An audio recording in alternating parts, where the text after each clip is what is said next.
Bueno, vamos a hablar de esta exposición que hace Federico Schuster y que fuera compilada por el Instituto de Investigaciones en Ciencias de la Educación de la Facultad de Filosofía y Letras de la UBA, con el título El oficio del investigador. Se pregunta Schuster, ¿hay un único método para las ciencias en general, para todas? Bueno, hoy somos más flexibles y admitimos la diversidad metodológica entre estos grandes campos de las ciencias, entre las ciencias sociales y las ciencias naturales. También dentro de las ciencias sociales admitimos diversidad metodológica, aunque sin dudas no parece aceptable que haya un filósofo de la ciencia que no sepa, que no cultive un conocimiento en el campo disciplinar de alguna ciencia en particular, señala Schuster en este recorrido que hace por la posición hermenéutica, interpretativa o finalmente comprensivista. La discusión entre naturalistas y humanistas acerca del carácter y método de las ciencias sociales aparece una y otra vez bajo distintas formas a lo largo del siglo XX. Positivismo versus antipositivismo, explicación versus comprensión, monismo versus pluralismo metodológico. Haríamos este recorrido para volver a la vieja pelea entre positivistas naturalistas, que son explicativistas, y el antinaturalismo comprensivista, que son interpretativistas. Bueno, entendemos que no. Quizás cuando estos enfrentamientos persisten en el tiempo, hay algo que valorar en los dos bandos del debate teórico. Al menos esta parece ser la tendencia actual, es decir, de aceptar la posibilidad de que haya diversos métodos para investigar en un campo tan amplio como las ciencias sociales. Y entonces Schuster inicia este recorrido por el comprensivismo. Dice, el problema ya nace en el siglo XIX con el imperio de la concepción positivista de la ciencia y la construcción de una sociología positivista de base comtiana. Una sociología que tomaba sus métodos en buena parte de la biología. Ustedes ya vieron esto con el apunte de donde Lorenzo explica Comte. Frente a esto, que ciertos autores innovadores veían como un determinismo instalado en el positivismo, surge, primero en Alemania y luego en Francia, un movimiento de raíz antipositivista en defensa de la creatividad y la creación de la cultura. En Alemania hay dos vertientes.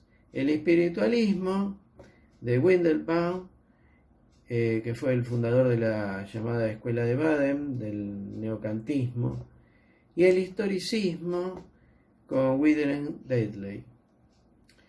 Detley, es quien empieza a hablar de comprensión como método de lo que hoy llamamos ciencias sociales y que en aquellos tiempos él distinguía como ciencias del espíritu.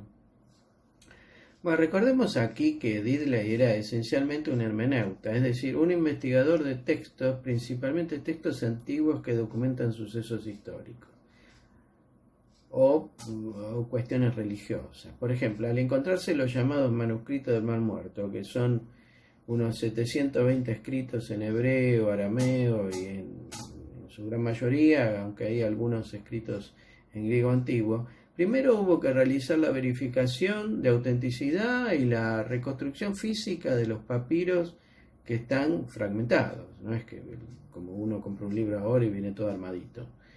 Esto de por sí ya constituye una tarea titánica que se está realizando principalmente en dos museos de Jerusalén desde hace más de 60 años. Después, su traducción con todos los problemas del significado de las palabras y las frases que van apareciendo al unir los fragmentos, y finalmente habría que tratar de determinar qué quieren decir estos textos que fueron hechos a mano entre el 250 a.C. y el 70 después de Cristo, el año 70 después de Cristo. ¿Quién los escribió? ¿Y por qué? Entonces aquí viene un desafío hermenéutico insalvable.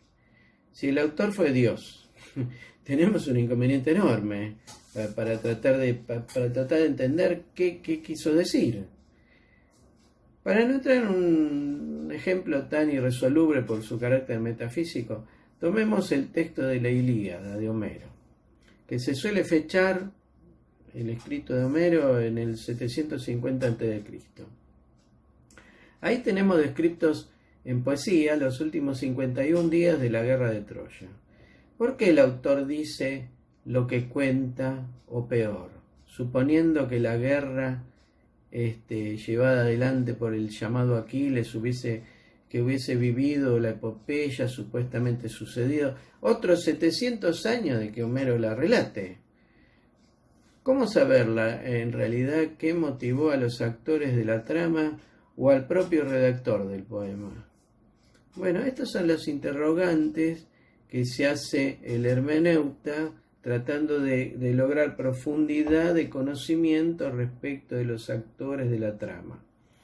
Otro ejemplo más cercano en el tiempo. Es Suetonio en el año 121 de nuestra era quien cuenta que Julio César cruzó el río Rubicón el 12 de enero del año 49. Esto lo estoy leyendo porque no se imagina que no me acuerdo esta fecha. Esto fue 72 años antes de que Suetonio lo cuente, lo escriba. Es decir, refiere a algo que sucedió ya 72 años antes de que él lo escriba. Bueno, está claro que César, al cruzar el río con sus tropas, estaba violando una ley romana que se lo prohibía e iniciando una guerra civil. Los hechos están registrados de forma coincidente por múltiples fuentes, pero ¿por qué lo hizo? ¿Quería salvar la república o quería usurpar el poder? Esto no lo puede esconder una mera descripción de los hechos. Y en esa intención de conocimiento más profundo se ancla la curiosidad de Diddley. Entonces, decíamos que Diddley empieza con esto de la comprensión en ciencias sociales, buscando no solo repetir el relato del hecho histórico, sino comprenderlo. Es la idea del investigador que trata de reproducir la situación de los sujetos investigados para ponerse en su lugar. Luego, la cuestión problemática termina siendo la de ponerse en los estados mentales del otro. Pero subyace algo interesante en este camino, que todo estado mental real, en cierto sentido, produce un resultado. Lo del escritor está en sus libros, lo del pintor en sus cuadros, lo del político en sus acciones de gobierno. Y estos resultados sí se aparecen como datos más o menos verificables. Se pretende entender entonces por qué Julio César cruzó el Rubicón, pero no si lo hizo, que es algo sobre lo que todos están de acuerdo como que habría sucedido. Pero el dato de ese acontecimiento histórico sucedido hace más de 1970 años es el punto de partida para que podamos plantearnos la búsqueda de las motivaciones de Julio César y finalmente entender el asunto investigado.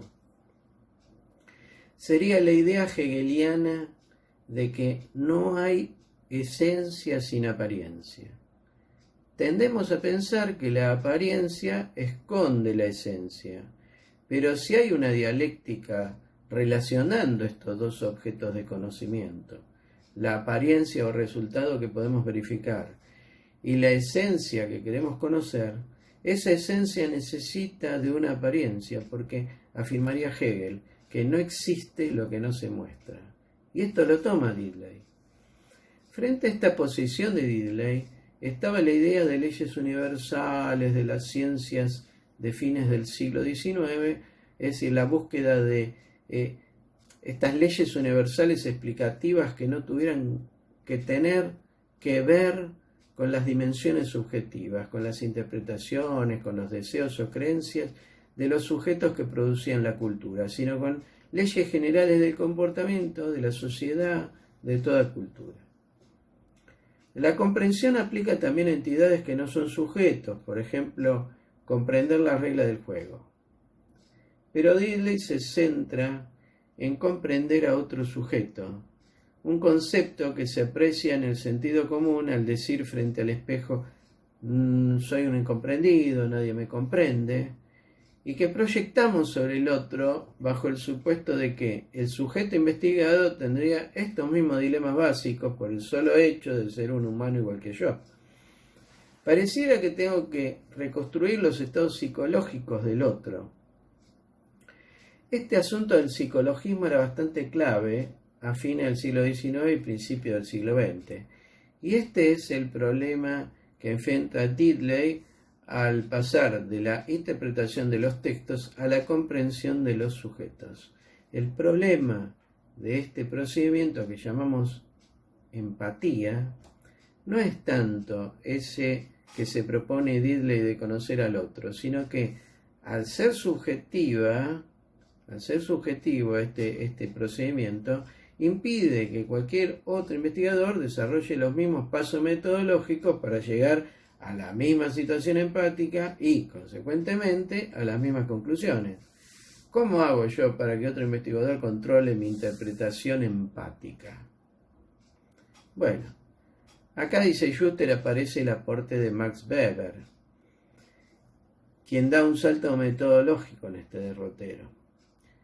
Obviamente Weber no escapó al debate positivismo-antipositivismo. Él valoraba mucho la ciencia social positiva, la sociología positivista, la capacidad explicativa, el rigor metodológico. Valoraba estos elementos que daban objetividad a la ciencia social positivista. Lo que esa ciencia positivista no le daba era poder bucear en la profundidad de la acción. Hoy la acción es un eje central en casi todas las ciencias sociales. Quizás por eso se reivindica tanto a Weber, para poner en el centro de la investigación la acción y no los hechos. Para hablar de los hechos, uno no necesita ponerse en las dimensiones subjetivas de los actores. Weber enfatizó durante mucho tiempo este lado de las interacciones, el lado motivacional, y para eso tenía que meterse con el problema de la comprensión. Es así que propone un salto metodológico con lo que se dio en llamar el método de los tipos ideales. Esos tipos ideales son modelos, maquetas, que me sirven para comparar. Son una herramienta instrumental, un objeto ideal y descartable si advierto que no sirve.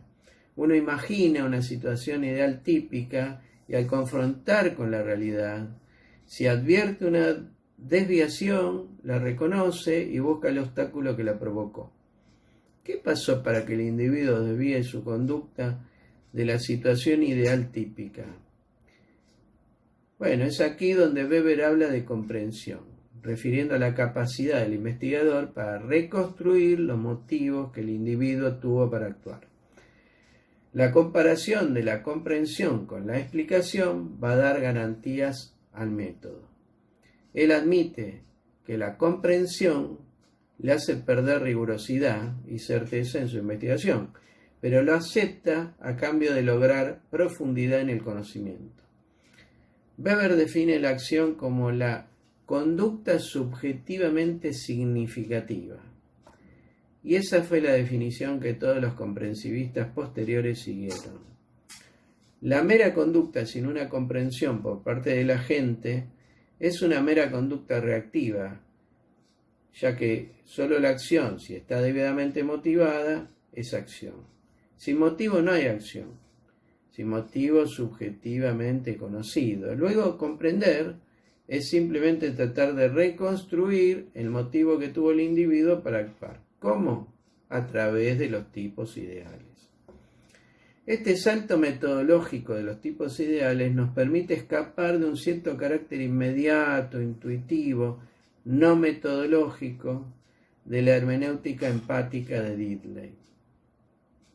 Pero no nos permite todavía salir del problema de que, en definitiva, comprender es reconstruir en mi conciencia, la conciencia del investigador, esa conciencia del otro que estoy tratando de llegar a comprender, que es la conciencia del investigado.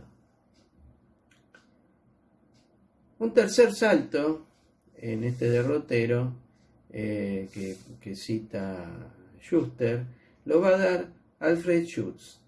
Este autor, que prácticamente se hace conocido post-mortem, es quien va a dar una dimensión filosófica a las ciencias sociales. Recuerden, una dimensión filosófica a las ciencias sociales, que se habían empantanado en el debate metodológico. Básicamente logra un encuentro entre la sociología weberiana y la filosofía de Husserl, de quien es un discípulo directo, Schutz.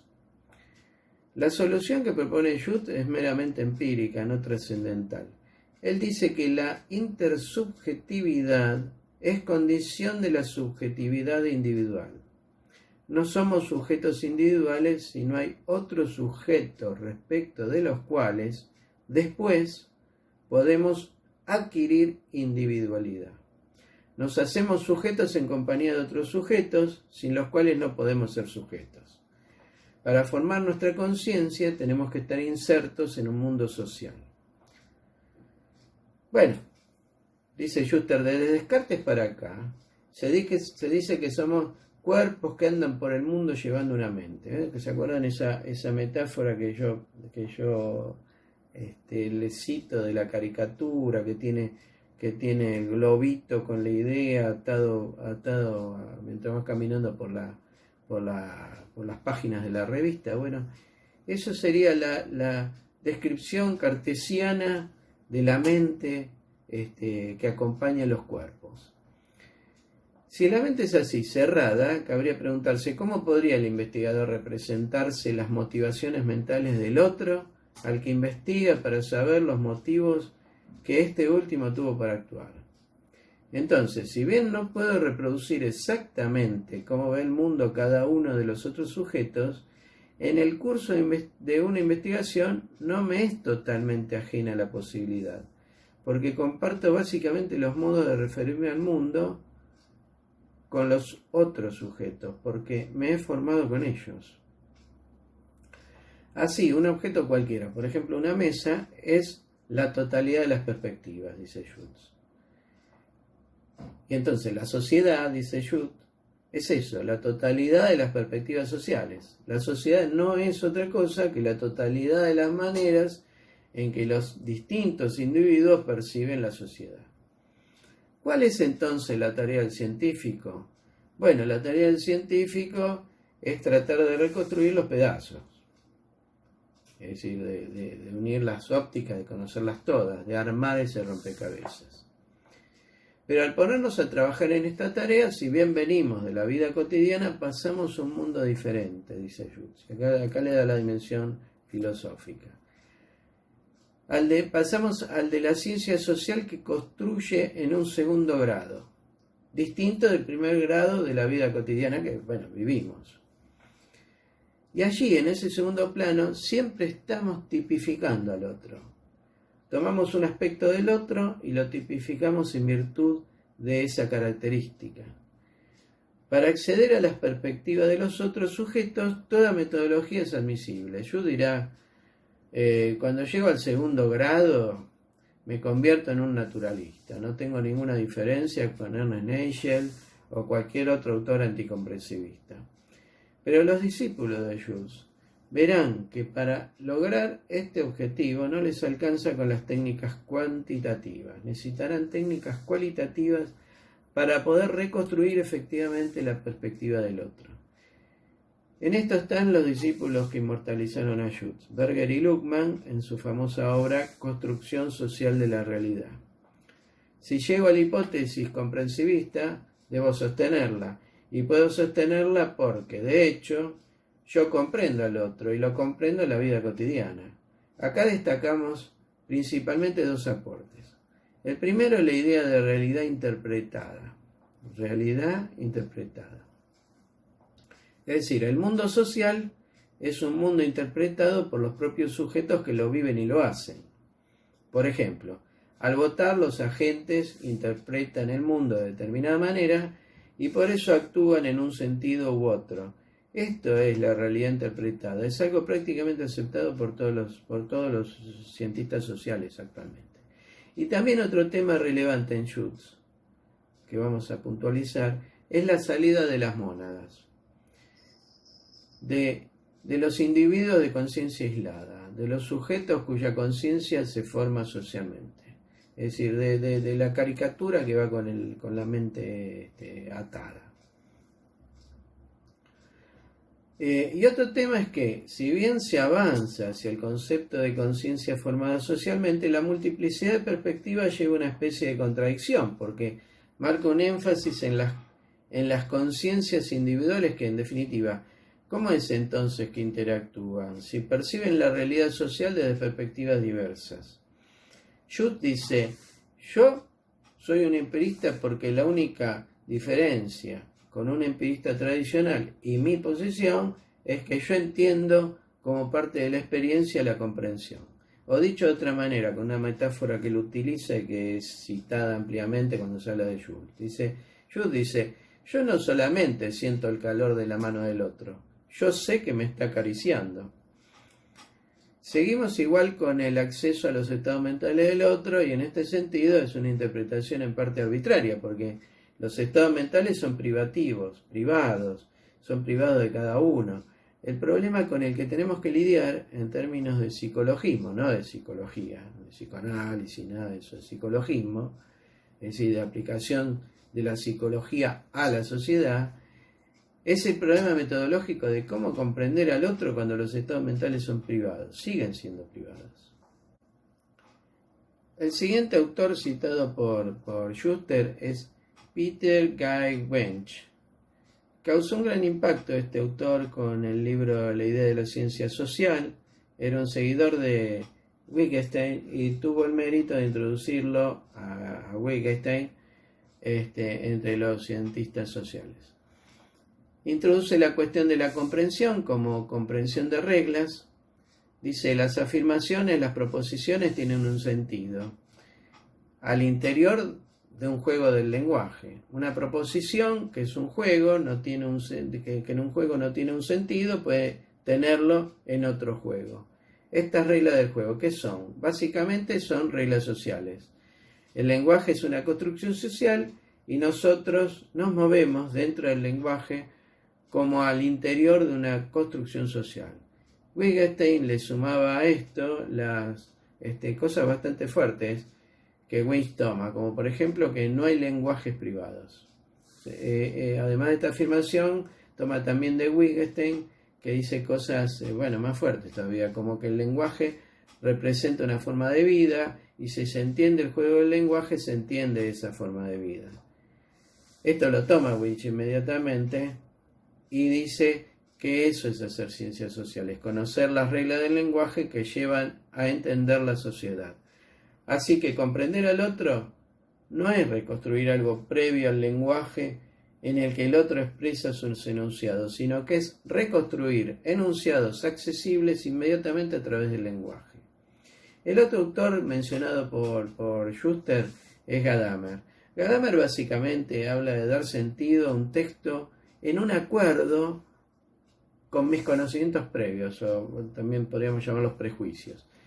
Este acuerdo me cambia luego de leerlo. Luego de leer ese texto, a mí me cambia, porque acuerdo con el texto. Es como cuando uno viaja y conocer otros horizontes también lo cambia.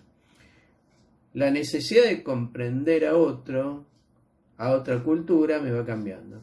Los contenidos previos que me confrontan con el texto ese con el que voy a tener un acuerdo, serían eso, ¿se acuerdan que hablamos en otras oportunidades? Lo que Thomas Kuhn llama paradigma. Es decir, mis prejuicios, Gadamer los toma como un paradigma. Paradigma que cambia cuando tengo acuerdo con el texto que leo. Así, no es que hay una comprensión, porque no se llega a un punto definitivo, hay interpretaciones. Se supone que ese acuerdo entre el investigador, su marco teórico, metodológico, en definitiva su paradigma, y el investigado es lo máximo a lo que se puede aspirar practicando la investigación social. El último autor que cita en este derrotero Schuster es Donald Herbert Davidson. Dice que no comprendemos estados privados, sino que hay una dimensión pública que es la que permite comunicarnos. Esto tiene que ver con la forma en que hemos ido relacionando mundo y pensamiento, que es la misma en que relacionamos mundo y lenguaje. Así pone la experiencia comunicativa como básica al nivel de la experiencia de los sentidos.